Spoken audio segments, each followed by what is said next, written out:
हम जानेंगे साधारण ब्याज कैसे निकालते हैं। यहाँ पर दो सवाल दिए गए हैं, जिसमें पहला है मूलधन 12,000 रुपए, दर 3% वार्षिक है, समय 3 वर्ष है। अगला है मूलधन 8,000 रुपए, दर 2% मासिक है, समय 1 वर्ष है। आपको इन दोनों सवालों में एक बात बिल्कुल ध्यान देकर देखना है। पहला सवाल जिसमें है दर वार्षिक है, समय 3 वर्ष है। अगला सवाल जिसमें दर मासिक है, समय 1 वर्ष है।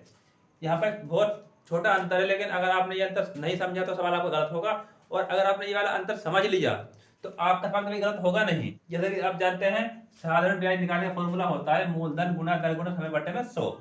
बिल्कुल सही है। अब करना क्या होता है, यहाँ पर आप रखेंगे मूलधन या दर या समय बटे 100 करके सवाल को हल कर लेंगे, हमारा निकल जाएगा।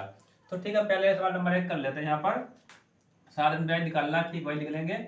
मूलधन दिया गया, मूलधन लिख लेते हैं हम। यहाँ पर 12,000 रुपया है, दर 3% तो 3 लिख लिया है, समय 3 वर्ष तो वहां भी 3 लिख लेते हैं, और इसे हम 100 से कर देंगे भाग। 2 जीरो से 2 जीरो काट देंगे हम, इन्हें गुना कर लेंगे, 3 से 9 होगा, 12 दिन में 108 होता है, 108, और 1 जीरो यहाँ पर आ गया, 1,080 रुपये इसका हो गया ब्याज, निकल गया। ठीक है, अब आप सोच रहे हो कि सर जैसा ये सवाल करा ठीक वैसे हम ये सवाल कर देंगे। यहाँ पर मैंने कहा आपको एक बात ध्यान देनी, यहाँ पर जो दर है अपनी वर्ष है, समय वर्ष में दिया है। यहाँ पर दर मासिक लेकिन समय वर्ष में है। सवाल आपको तभी इस फॉर्मूले पर सीधा सीधा करना है, अगर दर वार्षिक होगी तो समय भी वर्ष में होना चाहिए, अगर दर मासिक है तो समय महीने में होना चाहिए। अगर तुम्हारा समय यहाँ वर्ष में दिया और दर मासिक में, तो समय को महीने में कर लो। ठीक है, तो हम ऐसा कर देते हैं। यहाँ पर दो जो दर हमारी वो मासिक दी है, तो यहाँ पर समय को हम कर लेंगे महीने में। ठीक है, तो एक वर्ष में होते हैं 12 महीने, तो हम यहाँ कर लेंगे बराबर 12 माह। तो अब हम यहाँ पर 1 न लेकर के 12 लेंगे, हमारे पास बिल्कुल सही होगा। आइए करते हैं। ठीक, मूलधन हमारा यहाँ पर 8,000 रुपये।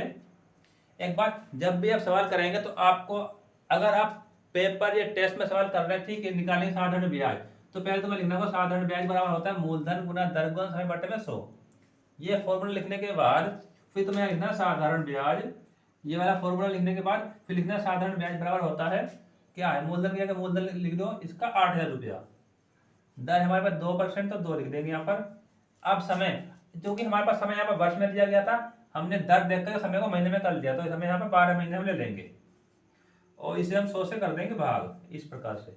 तो 2 जीरो से 2 जीरो काट देंगे ऐसे हम, और 80, तो 0 8 चौके 32 का 2 8 8 2 16 3 19 होता है।